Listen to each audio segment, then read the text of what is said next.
What is up, everyone? Bryce here, and today there's more Halo 4! Yay! This game's not going away even if you say you want it to go away, because it's what I'm playing, and that's what this channel is for. It's for me putting up what I have having fun playing at the time, and right now, and for the past couple months, it's been Halo, and it's mostly because of this game. This game is freaking awesome, and I think it's probably, I don't know, it's hard to say if it's my favorite so far because it's so early, but right now I'm having that feeling like it's back when Halo 3 first came out, and it's just pulling me in so hard, and that's really fun. And what this video is today is going to be a big team Infinity Slayer on Meltdown, I think is what it is. The big infinity shaped map, or infinite symbol, like the sideways 8.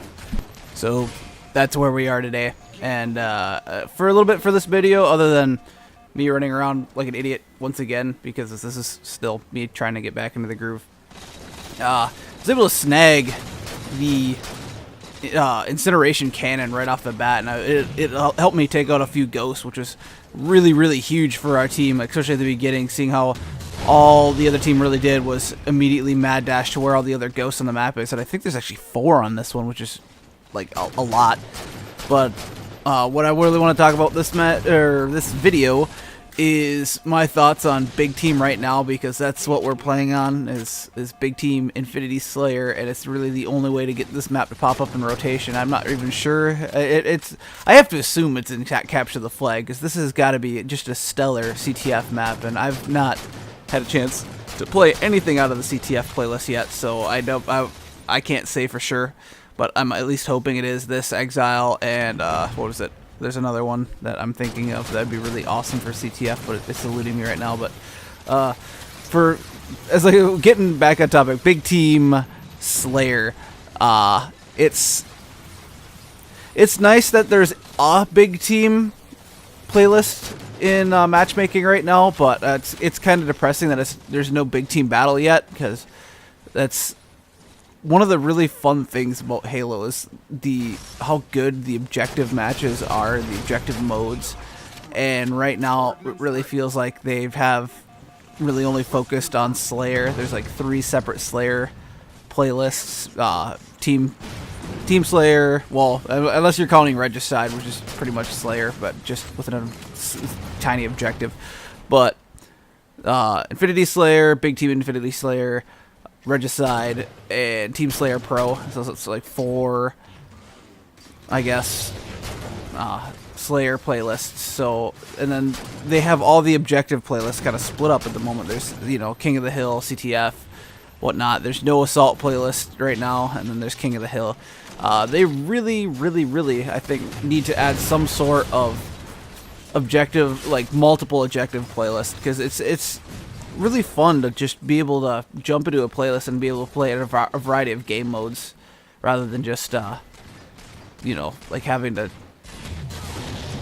constantly switch play types if you want to try to play something different. So they've really made the Halo games in the past to be easily updated playlist wise, so I'm pretty confident that they're going to update it in some way at some point.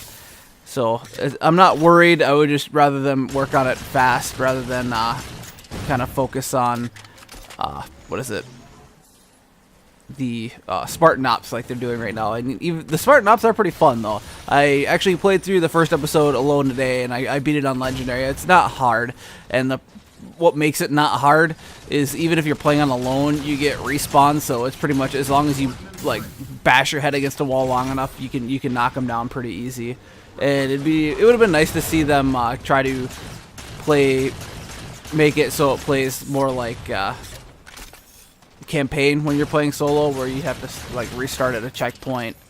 But that's in the multiple player playlist, and it's a wonder if they would be able to do that or not. And if you were watching the gameplay and actually focusing on that rather than me talking right there, you'd kind of see me got screwed by that man cannon. I had no idea was behind me, so I was trying to back away and strafe out of that fight, and I ended up getting thrown right in the middle of a whole bunch of them. And I think it actually happens to me again later in the match, which really sucks.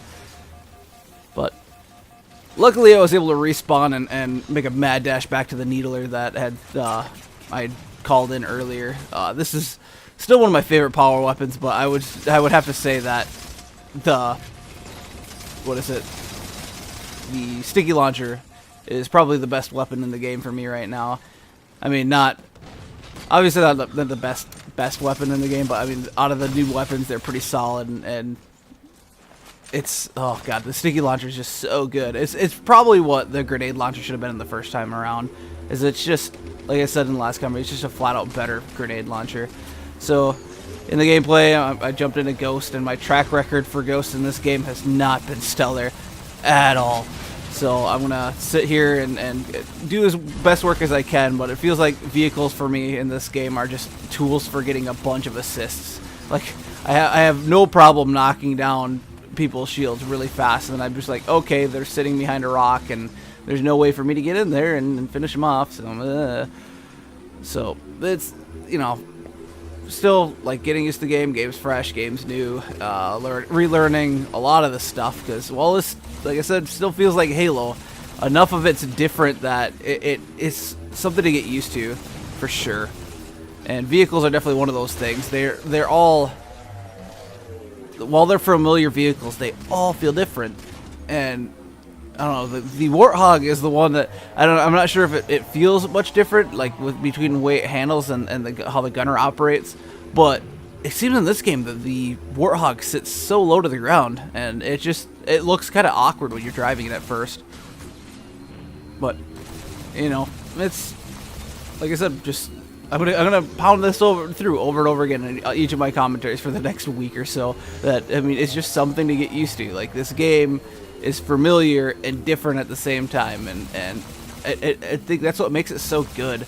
They put a lot into this, and I'm really surprised that 343 could get it, like, a game this solid out on the first time around. And I realized that it wasn't just them. Certain Affinity helped out a lot in the multiplayer maps, and even 343 themselves is a lot of ex-Bungie guys, which is really cool. So while it's a new studio working on Bungie, there's still a lot of new studio working on Halo. It's still a lot of the old school guys that you're used to and have spent enough time on this game. But as we're getting towards the end of this commentary, I want to kind of talk about what's going to be happening in the next week. I've been saying that I'm going to be starting my Halo 4 playthrough, and I'm still trying to make the decision on whether or not I should do that in Legendary. It depends on how frustrated I want to be in that playthrough, and how much I want to bang my head against the wall trying to get through some of the Promethean levels. Because when you do those levels where you're fighting pretty much nothing but Prometheans, you can't really go to the tried and true method of just killing a single grunt, picking up his plasma pistol, and just trying to let that carry you against all the elites or brutes in the game that have shields. Because there are levels where there's no grunts, there's no plasma pistols, and you have to figure out how you can kill each of those goddamn Prometheans. And I had a hard time on some of them just playing through on heroic, so I might be doing it on heroic. Other than campaign, I will most likely also be playing, or putting up at least a multiplayer video every other day, and I'm not going to be sure if I'm going to do it the same way that I did the other playthroughs where I upload a campaign level every day. I might do an every other kind of thing where a campaign level goes up one day and a multiplayer game goes up the next, and just keep flip-flopping until it's done with the campaign. And I'm not sure, especially when Black Ops 2 comes out, I said I'm probably not going to be doing any videos unless it's like a montage or something I could spend a decent amount of time on. So I'm not sure what's going to go with that, but for some reason, like, I don't know why, I'm getting kind of excited for the game. But I'm probably not going to pick it up till Wednesday now. Like, at first I was going to go to the midnight release. I'm like, nah, that's too much, and I want to sleep that night. And then I was like, I'll just pick it up on the Tuesday it comes out. And now it's like, I don't really feel like going there on Tuesday either. I'd rather just keep recording and finish off a lot of the Halo stuff. And so it might not be till Wednesday till I have Black Ops and have a chance to play. But that's, I have this to hold me off. I'm not too upset because Halo 4 is really goddamn good, and I really don't want anything that could take my attention away from that at the moment. once again, if you guys have not played this game, go out and at least rent it. The multiplayer is really good. The campaign is one of the best. I'd say probably this is my second favorite behind ODST. But I mean, it's gonna be really hard for anything to dethrone that for me right now. Like, I don't know what it is about ODST that just sits so well with me, but I think it's just the atmosphere of having like the open world type gameplay at night with the Rookie on top of a really stellar soundtrack. Like, that soundtrack, that soundtrack will never be beat for me in anything by any game, even if it's not Halo.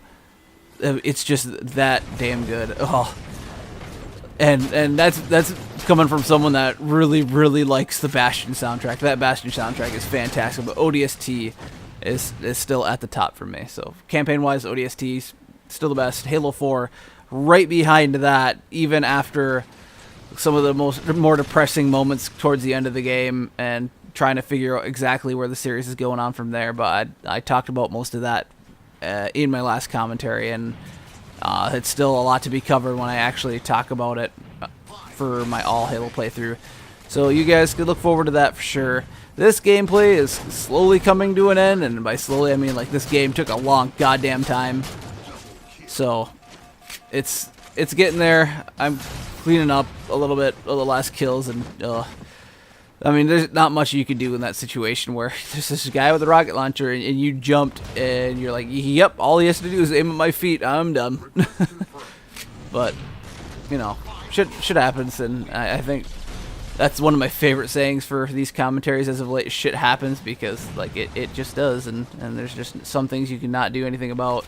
But I'm just playing to, you know, like try to control a little bit of the last couple kills. Got that quick snipe, and I think my buddy on the other side of the map kind of cleans up there. But this match has come to an end. I hope you enjoyed the commentary and the rest of the video. Stick around for Monday when the first level of Halo 4 is coming up for my all Halo playthrough. And as always, guys, I'm Bryce. Peace.